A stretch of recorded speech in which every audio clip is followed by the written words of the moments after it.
Iniintrigang may something ang leader ng BINI na si Joanna at rapper-singer na si Skusta Clee. Ito'y matapos di makaligtas sa mapanuring mata ng netizens ang kanilang latest post tampok ang naging bakasyon sa Vietnam. Sa pagsalubong ng 2026, isang simpleng bakasyon lang sana sa Vietnam ang lahat. Pero sa panahon ng social media, sapat na ang ilang pictures para umikot ang buong internet. Dalawang pangalan ang biglang napunta sa gitna ng usap-usapan. Si Skusta Clee, ang rapper na kilala sa malalaking kanta at masalimuot na personal na buhay, at si Joanna Robles, ang maayos, disiplinado at hinahangaan bilang leader ng BINI. Walang kumpirmasyon, walang litrato na magkasama, pero dahil sa pagkakapareho ng kanilang posts, mabilis na nabuo ang mga tanong. At sa internet, kapag may tanong, bihirang manatiling tahimik ang lahat. Unang nagpost si Joanna noong January 1, mga pictures sa Hanoi, Vietnam. Tahimik ang feed, malinis ang dating, parang karaniwang bakasyon lang ng isang idol na pagod sa sunod-sunod na trabaho. Pero makalipas ang 2 araw, nagpost din si Skusta Clee ng sarili niyang mga photos mula rin sa Vietnam. Doon nagsimula ang lahat. Hindi lang pareho ang bansa kundi pareho ang eksaktong lugar. Temple of Literature, Old Quarter, Turtle Tower sa Hoan Kim Lake. Pero bago po ang lahat, baka pwedeng palike muna ang video na ito. Isang simpleng click lang, pero malaking tulong yan sa aming mga content creators para makagawa pa ng mga kwentong gaya nito. Maraming salamat po. May mga litrato na halos pareho ang anggulo, pareho ang oras ng kuha, pareho ang vibe. Habang tumatagal, mas lalong dumadami ang detalye na napapansin ng mga netizens. May mga nag-zoom sa background, may nagkumpara ng mga upuan, halaman at ilaw. May nagsuri ng kulay ng nails, may nagbantay sa reflection sa salamin. Para sa ilan, sobra na raw ito. Pero sa mundo ng social media, kapag may pattern, hindi ito basta binabalewala.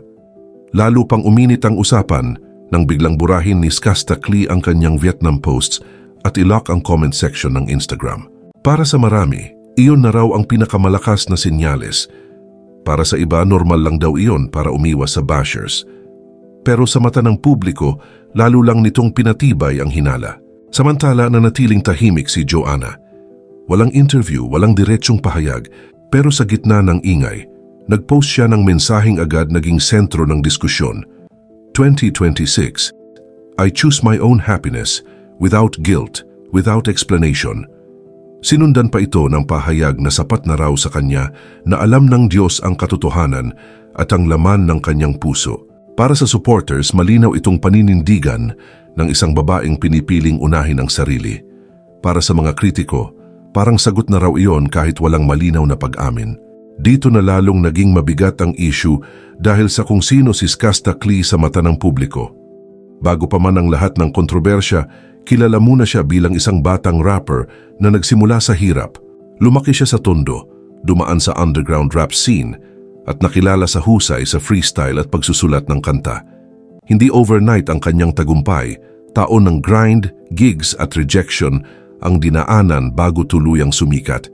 Nang mabuo ang X-Battalion, doon tuluyang sumabog ang pangalan ni Skusta Clee. Isa siya sa mga naging mukha ng Pinoy rap at melodic rap. Ang mga kanta niya ay naging anthem ng kabataan, tungkol sa pera, pangarap, pag-ibig at sakit.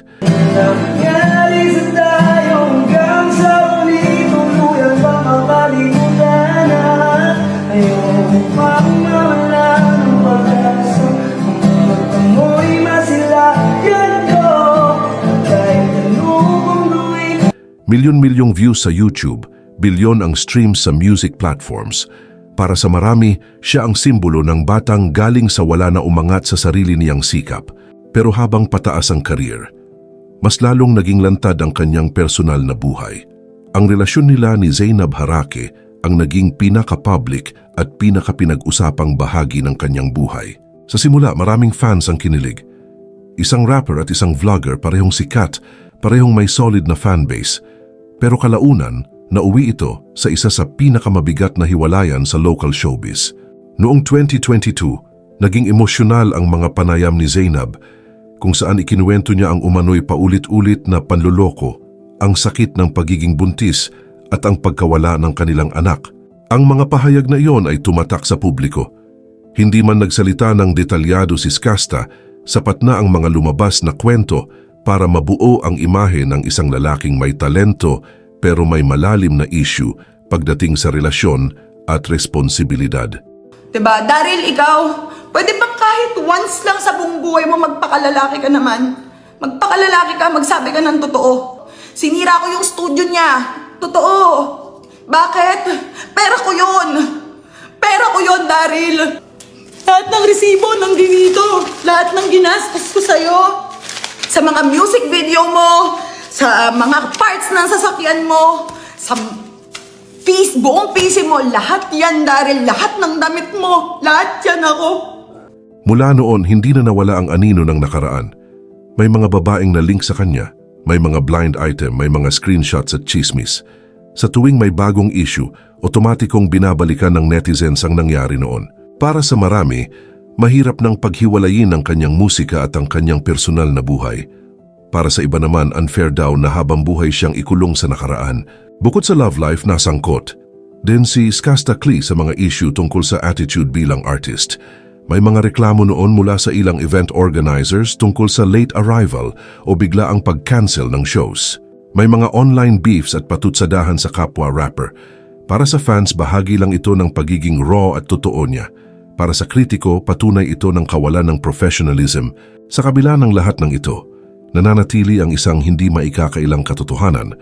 Relevant pa rin si Skasta Klee, mataas pa rin ang streaming numbers niya. May bagong kanta, may international bookings, may solid na fanbase na patuloy na sumusuporta. Sa industriya ng musika, malinaw na hindi sapat ang issue para tuluyang pabagsakin ang isang artist na may malakas na following. Dahil dito, mas lalong naging emotional ang reaksyon ng fans ng BINI. Si Joanna ay hindi lang basta miyembro, siya ang leader, ang inaasahang ehemplo ng disiplina at professionalism.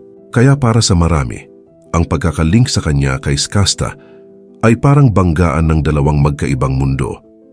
May mga nagsasabing may karapatan siyang magmahal at pumili para sa sarili.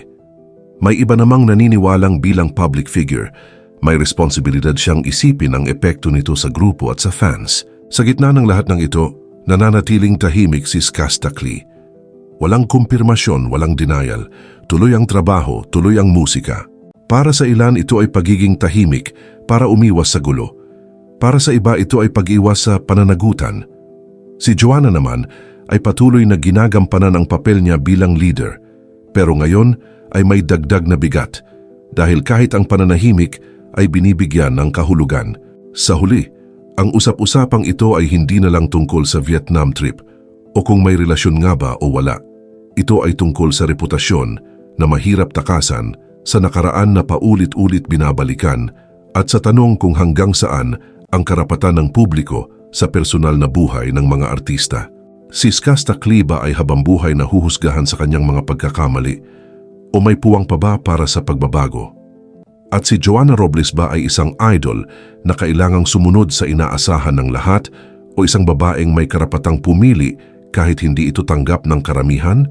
Isang bakasyon lang sana ang lahat. Pero sa mundo ng social media, ang bawat litrato ay may kahulugan, ang bawat katahimikan ay may interpretasyon at ang bawat pangalan ay may dalang bigat ng nakaraan. At habang nagpapatuloy ang 2026, malinaw ang isang bagay.